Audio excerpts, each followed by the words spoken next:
इस वीडियो में हम आपको CBSE board exam 2021 class 12 subject chemistry की क्लास स्टार्ट कर रहे हैं। और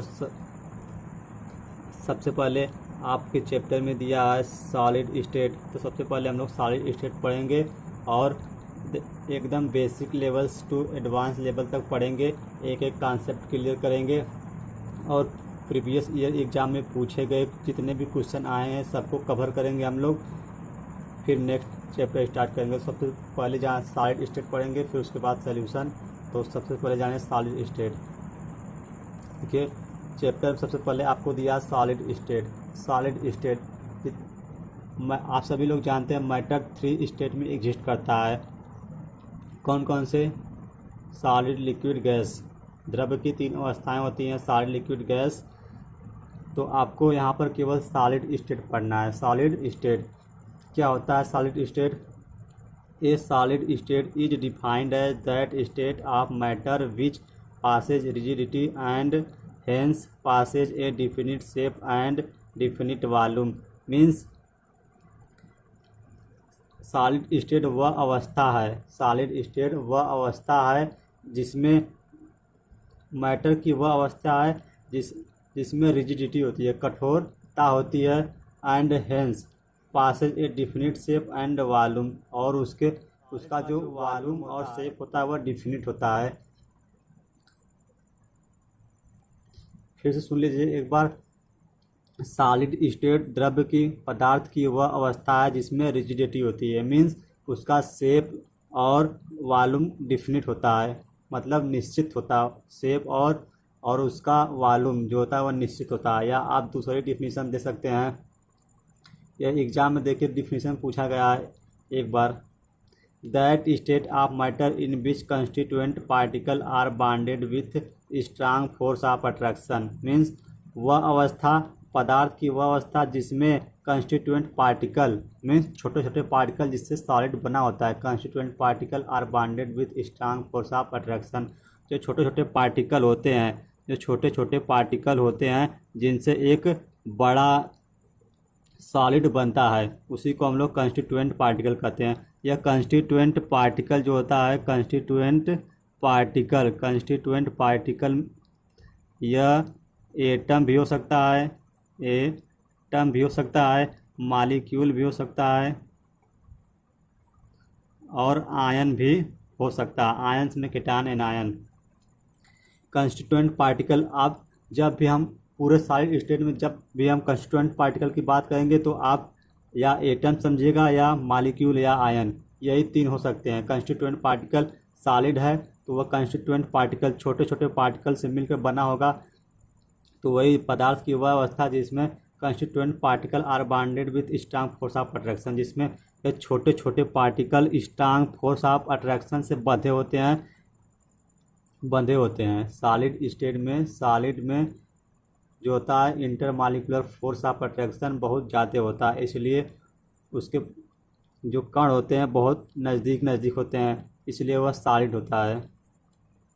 अब सॉलिड के कुछ कैरेक्टरिस्टिक हैं जो यह दर्शाते हैं कि वह सॉलिड है। तो कैसे पता करेंगे सॉलिड है? The constituent particle are very closely packed. जो सॉलिड होता है उसके कंस्टिट्यूएंट पार्टिकल एक दूसरे से वेरी क्लोज रहते हैं, मतलब एक दूसरे से काफ़ी नज़दीक रहते हैं। Means intermolecular distance are very small. Means देखिए जो छोटे छोटे पार्टिकल होते हैं जिनसे एक बड़ा सॉलिड बनता है, जो छोटे छोटे पार्टिकल कंस्टिट्यूएंट पार्टिकल होते हैं जिनसे जो छोटे छोटे पार्टिकल होते हैं जिनसे एक बड़ा जो बिग सॉलिड बनता है, इनके बीच में जो इंटरमॉलिक्यूलर डिस्टेंस होता है वह वेरी स्मॉल होता है, और यह एक दूसरे से छोटे कंस्टिट्यूएंट पार्टिकल एक दूसरे से वेरी क्लोज होते हैं, इसलिए यह सॉलिड में एग्जिस्ट करते हैं। The constituent particle occupy fix position and can only oxalate about their mean position. जो कंस्टिट्यूएंट पार्टिकल होते हैं वह एक फिक्स पोजीशन पर स्थित होते हैं और वह दे can oscillate about their mean, और वह केवल अपनी मीन पोजीशन पर ऑक्सीलेट करते हैं, मूव नहीं करते हैं। क्यों? क्योंकि उनके अंदर ज़्यादा फोर्स ऑफ अट्रैक्शन होता है, इंटरमालिकुलर फोर्स ऑफ अट्रैक्शन ज़्यादा होता है, इसलिए वह मूव नहीं करते, केवल अपनी मेन जो उसका मेन पोजीशन होता है उसी पे वह ऑक्सीलेट करते हैं। नेक्स्ट प्रॉपर्टी, तो इसकी तीसरी प्रॉपर्टी है वह they passes rigidity definite shape and volume. हमने आपको पहले बताया कि जो सॉलिड होते हैं उनका वह रिजिडिटी मतलब कठोरता उनमें पाए जाती है, वह कठोर होते हैं, हार्ड होते हैं, और डिफिनिट शेप होता है उनका मतलब निश्चित आकृति होती है, और वॉल्यूम डिफिनिट वॉल्यूम मतलब निश्चित आयतन होता है। दे कैन हाई डेंसिटी और they have high density means इनकी डेंसिटी बहुत ज़्यादा होती है। अभी हम आपको आगे बताएंगे कि डेंसिटी कैसे ज़्यादा होती है। दे कैन दे आर इनकम्प्रेंसिबल मतलब इसको हम दबाएंगे तो यह दबता नहीं, मतलब कंप्रेस नहीं होता, मतलब यह इनकम्प्रेंसिबल होता है। जैसे भाई आप कोई सिरिंज ले लीजिए या कोई साइड से ईंट ले लीजिए, ईंट आपके घरों में होगी, उसको दबाइए, देखिए वह कंप्रेस होता है, दबता है नहीं, मतलब इनकम्प्रेसिबल है। तो इसकी जो एक प्रॉपर्टी है वह इनकम्प्रेसिबल, या जो सॉलिड होते हैं वह इजीली कंप्रेस नहीं होते हैं, मतलब यह इनकम्प्रेसिबल होते हैं। अब आपके मन में एक क्वेश्चन उठ रहा होगा कि why do some substance exist as a solid, या कोई भी सबस्टेंस जैसे लिक्विड है, गैस है, सॉलिड, यह सब अपने लिक्विड स्टेट साइड में क्यों एग्जिस्ट करते हैं। कहने का मतलब कि कोई भी सबस्टेंस सॉलिड ही क्यों होता है, या कोई भी सबस्टेंस लिक्विड ही क्यों होता है, कोई भी सबस्टेंस गैस क्यों होता है। इसके दो मेन रीज़न है। यदि आप यही समझ जाएंगे तो आप समझ जाएंगे कि सॉलिड क्यों सॉलिड होता है और लिक्विड क्यों लिक्विड और गैस क्यों गैस होता है। तो इसके दो मेन रीज़न है। देखिए, a substance will exist as a solid or liquid or a gas depend upon the net effect on the following two opposing force. इसके कोई भी सबस्टेंस चाहे सॉलिड हो चाहे लिक्विड चाहे गैस, यह अपनी अवस्था मतलब सॉलिड स्टेट, गैस स्टेट और लिक्विड स्टेट क्यों शो करता है। इसके दो मेन रीज़न है। एक है इंटरमॉलिक्यूलर फोर्सेस, एक है intermolecular forces. These are the forces, यह क्या होता है, these are the forces existing among the constituent particle which try to keep the constituent particle close together. देखिए, जो इंटरमॉलिक्यूलर फोर्सेस होता है वह कंस्टिट्यूएंट पार्टिकल के बीच में, जो कंस्टिट्यूएंट पार्टिकल होते हैं उनके बीच में यह फोर्स लगता है और ट्राई करता है कि यह कंस्टिट्यूएंट पार्टिकल एक दूसरे के नज़दीक रहें, क्लोज टुगेदर। देखिए, यह एक कंस्टिट्यूएंट पार्टिकल है, एक यह कंस्टिट्यूएंट पार्टिकल है।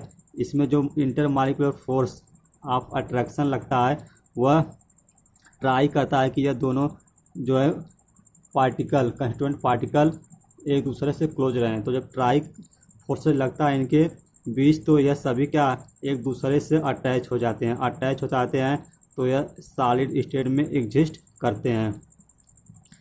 यह देखिए छोटे छोटे कंस्टिट्यूएंट पार्टिकल है, जब इनके बीच फोर्स इंटरमॉलिक्यूलर फोर्सेस लगता है तो यह एक दूसरे से क्या होते हैं, क्लोज हो जाते हैं और सॉलिड में एग्जिस्ट करते हैं। दूसरा देखिए, जबकि सॉलिड इंटरमॉलिक्यूलर फोर्सेस देखिए लिक्विड जो होते हैं उनमें क्या होता है, जो इंटरमॉलिक्यूलर फोर्सेस होता है वह बहुत कम लगता है, उसके कंस्टिट्यूएंट पार्टिकल में बहुत कम लगता है। इसलिए जो गैस के मॉलिक्यूल होते हैं और लिक्विड के वह थोड़े दूर दूर रहते हैं, एक दूसरे से क्लोज नहीं रहते हैं, इसलिए वह लिक्विड स्टेट को शो करते हैं। और गैस में जो कंस्टिट्यूएंट पार्टिकल के बीच फोर्स ऑफ अट्रैक्शन होता है वह बहुत ही ज़्यादा वीक होता है, इसलिए गैस के मॉलिक्यूल बहुत दूर दूर होते हैं इन कंपेरिजन टू लिक्विड फिर सॉलिड। देखिए, और दूसरा जो सबसे बड़ा मेन रीजन है वह थर्मल एनर्जी है। This is the energy possesses, this is the energy possesses by the constituent particle due to temperature. देखिए, कोई भी पार्टिकल है उसके पास अपना एक मास है, द्रव्यमान है, तो उसके पास एक एनर्जी है। न्यूटन ने अपने कणिका सिद्धांत में बताया था कि यदि कोई पार्टिकल है तो उसका अपना मास होगा, यदि मास है तो उसमें एनर्जी भी होगी। यह आइंस्टीन ने बताया था कि यदि कोई जिसमें मास है उसमें एनर्जी भी है, तो कोई भी कंस्टिट्यूएंट पार्टिकल है तो उसमें क्या है, एनर्जी है। यह एनर्जी ड्यू टू टेम्परेचर, यह एनर्जी इसमें यह जो कंस्टिट्यूएंट पार्टिकल की एनर्जी है यह किस कारण, टेम्परेचर के कारण है। This energy try to keep the constituent particle apart as it tends to make them move faster. यह एनर्जी जो थर्मल एनर्जी होती है यह ट्राई करती है to keep the constituent particle apart as it tends to move make them faster, कि जो constituent particle हैं वह मूव करें, फास्ट मूव करें।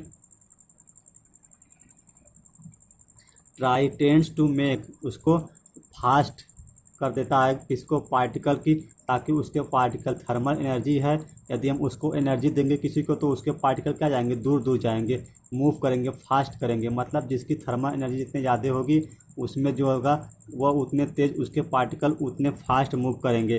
जब पार्टिकल फास्ट मूव करेंगे तो सॉलिड नहीं रहेगा, बस गैसीय गैस हो जाएगा। देखिए जब जिसके पार्टिकल जितने तेज मूव करेंगे वह गैस में एग्जिस्ट करेगा, जिसके पार्टिकल थोड़ा कम मूव करेंगे वह लिक्विड में, और जिसके पार्टिकल मूव नहीं करेंगे वह सॉलिड में एग्जिस्ट होता है, सॉलिड में।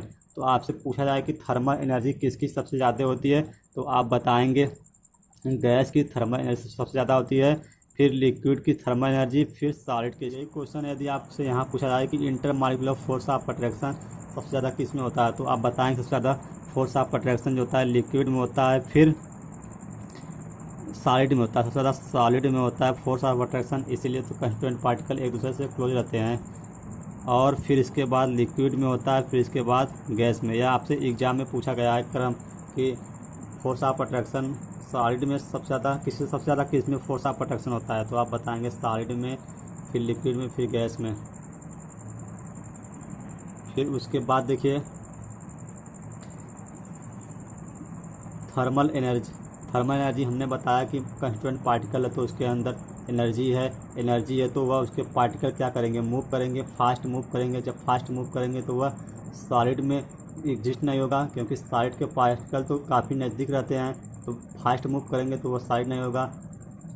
गैस के मॉलिक्यूल फास्ट मूव करते हैं इसलिए वह गैस में एग्जिस्ट करता है। सॉलिड के मॉलिक्यूल रिलेटिवली कम करते हैं, मतलब उस गैस की अपेक्षा कम मूव करते हैं, इसलिए लिक्विड होता है।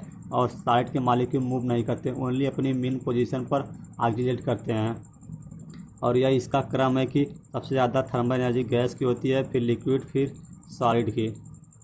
और एक बात आप ध्यान में रखिए, एट लो टेम्परेचर मतलब कम ताप पर thermal energy is quite.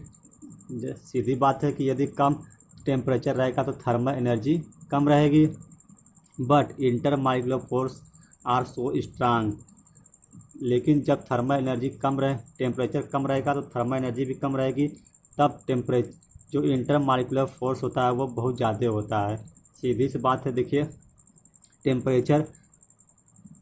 Temperature जब ज़्यादा होगा तो उसके जो थर्मल एनर्जी होगी वह भी ज़्यादा होगी तो उसके पार्टिकल बहुत ज़्यादा मूव करेंगे, तो उनके बीच का जो इंटरमॉलिक्यूलर फोर्स होता है वह बहुत कम होगा, इसलिए वह बहुत ज़्यादा मूव करते हैं। लेकिन जब टेम्परेचर लो होगा तो थर्मल एनर्जी लो होगी तो उसके मॉलिक्यूल जो कंस्टिट्यूएंट पार्टिकल है वह कम मूव करेंगे, यानी उनके बीच जो इंटरमॉलिक्यूलर फोर्स होगा वह ज़्यादा होगा। That the particle brought very close together, जब इंटरमॉलिक्यूलर फोर्स ज़्यादा होगा तो उसके जो कंस्टिट्यूएंट पार्टिकल हैं वह ब्रॉट मतलब वेरी क्लोज लाए जाएंगे। ब्रॉट मीन्स लाया जाएगा, क्या, constituent particle very close together, एक दूसरे के क्लोज बहुत करीब लाए जाते हैं, इसलिए वह साइड होते हैं। As a result the constituent particle occupy fixed position, देखिए इनके बीच बहुत ज़्यादा फोर्स ऑफ अट्रैक्शन होता है, इसीलिए यह एक दूसरे से वेरी क्लोज रहते हैं। और यह कंस्टिट्यूएंट पार्टिकल अपनी एक फिक्स पोजीशन पर स्थिर रहते हैं। Are unable to move except that they can oscillate about their mean position, hence the substance exist in the solid state. Constituent particle एक फिक्स्ड पोजीशन पर स्थिर रहते हैं और वह अनेबल टू मूव, वह मूव करने में अनेबल हो जाते हैं, मतलब अयोग्य हो जाते हैं, फोर्स ऑफ अट्रैक्शन ज़्यादा है तो वह मूव नहीं करेंगे, मतलब अनेबल हो जाते हैं। एक्सेप्ट दैट ऑक्जिलेट, और वह केवल अपनी मीन पोजीशन पर ऑक्जिलेट करते हैं, अबाउट देयर मीन पोजीशन पर मूव करते हैं। Hence the substance exist in the solid state, इसलिए वह सबस्टेंस सॉलिड स्टेट में एग्जिस्ट करता है। जिसके अंदर टेम्परेचर ज़्यादा है, मतलब हाई टेम्परेचर है, उसकी थर्मल एनर्जी ज़्यादा है, थर्मल एनर्जी ज़्यादा है तो उसके जो पार्टिकल कंस्टिट्यूएंट पार्टिकल बहुत ज़्यादा मूव करेंगे तो वह उनके बीच इंटरमॉलिक्यूलर फोर्स कम होगा। फोर्स कम होगा तो वह इसमें फोर्स कम होगा, हमने बताया वह क्या गैस में एग्जिस्ट करेंगे। उसके बाद लिक्विड, फिर solid. Comparison of solid liquid and gas, अब कंपेयर करके पढ़ेंगे कि सॉलिड लिक्विड गैस की कंपेयर किस उनका शेप कैसा होता है, इंटरमॉलिक्यूलर फोर्स, डेंसिटी और बहुत सारी प्रॉपर्टीज़। तो सबसे पहले जानिए शेप। जो सॉलिड का शेप होता है वह डिफिनिट होता है, उनकी शेप सॉलिड का डिफिनिट होता है। क्योंकि उनके जो अंदर इंटरमॉलिक्यूलर फोर्सेस होता है वो बहुत ज़्यादा होता है, इसलिए वो उनके शेप जो होते हैं डिफिनिट होते हैं। लेकिन लिक्विड का शेप ऑफ कंटेनर, जिस कंटेनर में हम लिक्विड को रख देते हैं वह उसी का आकार ले लेता है, आकृति हो जाती है। देखिए शेप मीन्स आकृति होता है, और एक साइज होता है। साइज मीन्स आकार की कितना बड़ा है कितना छोटा, लेकिन यहाँ आकृति शेप मीन्स आकृति होता है कि वह कैसा है, गोला है कि आयताकार है कि वर्ग है, स्क्वायर कि त्रिभुज जैसा है, शेप यह होता है। और साइज मीन्स छोटा या बड़ा है। तो जो लिक्विड का शेप होता है वह जिस कंटेनर में हम रखते हैं वह उसी तरह हो जाता है। और गैस का जो शेप होता है, फिल द कंटेनर, जिस कंटेनर में हम गैस को रखते हैं वह उस कंटेनर को फिल कर देता है। क्योंकि उसके जो कण होते हैं, कंस्टिट्यूएंट पार्टिकल होते हैं गैस के, वह बहुत ज़्यादा फास्ट मूव करते हैं, इसलिए जिस पात्र या जिस कंटेनर में हम रखते हैं वह उसे फिल कर देता है। जैसे देखिए, यह मान लीजिए यह एक कंटेनर है, इसमें हमने गैस को रखा, ये इसके मॉलिक्यूल जो होते हैं बहुत फास्ट मूव करते हैं, इसलिए यह गैस को फिल कर देते हैं। लेकिन लिक्विड को हम इसी में रखें तो जैसा पात्र रहेगा वैसा वह उसी लिक्विड उसी का रूप ले लेता है, उसी तरह उसकी आकृति हो जाती है। लेकिन सॉलिड का जो होता है वह निश्चित होता है शेप। और next property, intermolecular force of attraction.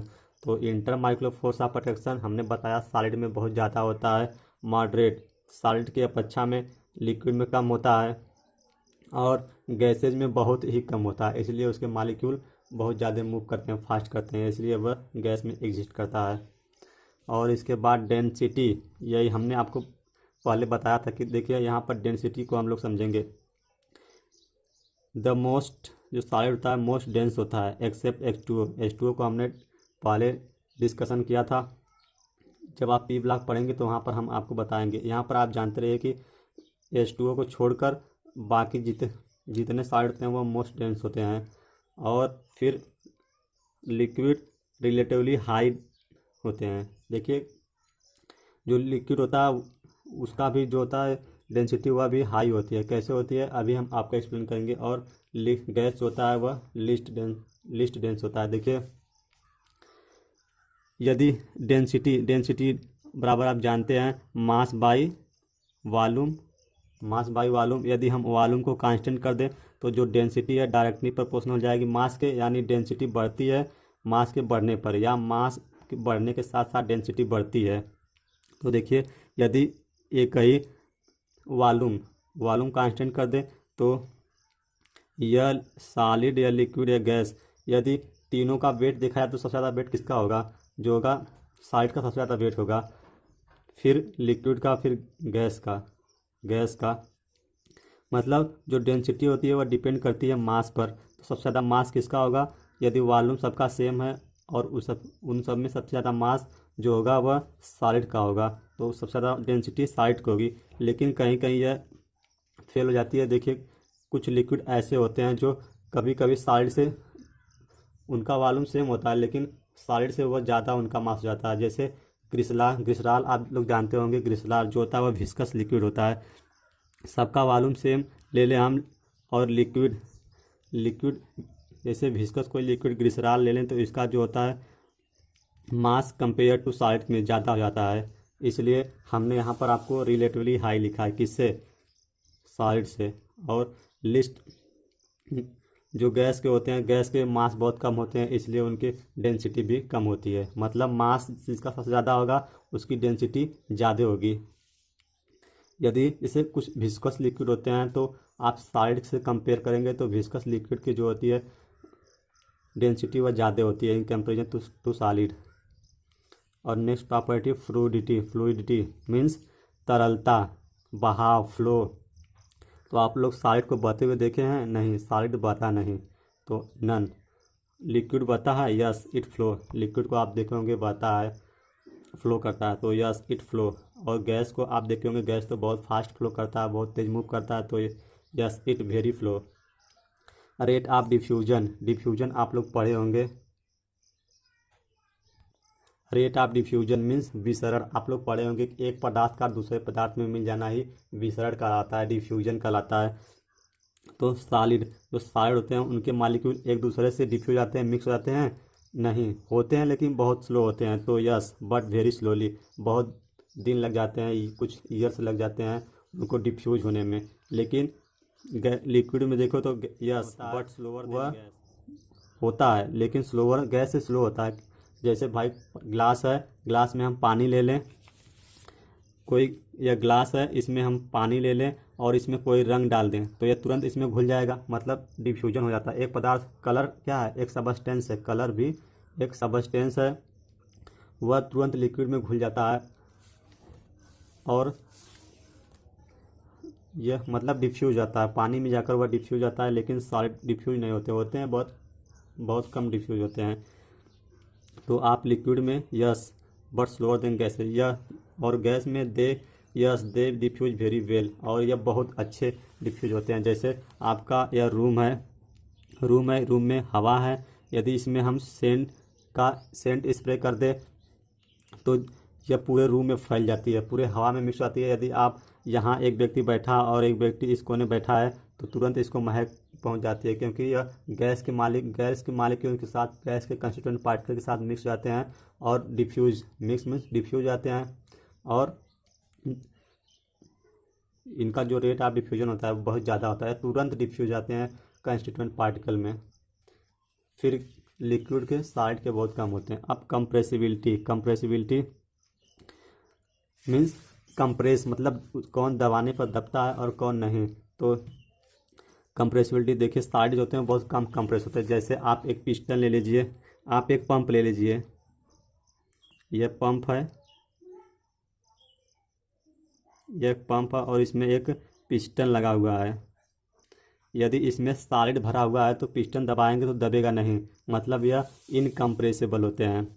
लेकिन यही हम लिक्विड में लेते, लिक्विड में रिलेटिवली इनकम्प्रेसिबल होते हैं, लेकिन सॉलिड की अपेक्षा कम। देखिए यदि हम इसी में लिक्विड ले लें तो यदि पिस्टन से हम दबाएंगे इसको तो यह थोड़ा बहुत दबेगा, मतलब रिलेटिवली कंप्रेसिबल होता है।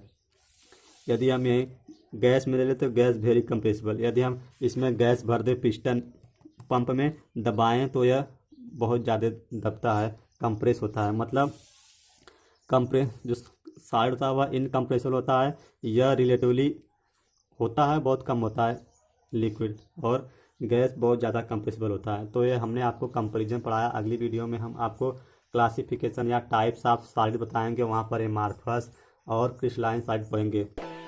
यदि आपको कोई वीडियो पसंद आए तो लाइक कर दीजिए और चैनल पर नए सब्सक्राइब कर लीजिए, ताकि नेक्स्ट वीडियो का नोटिफिकेशन आपको मिलता रहे।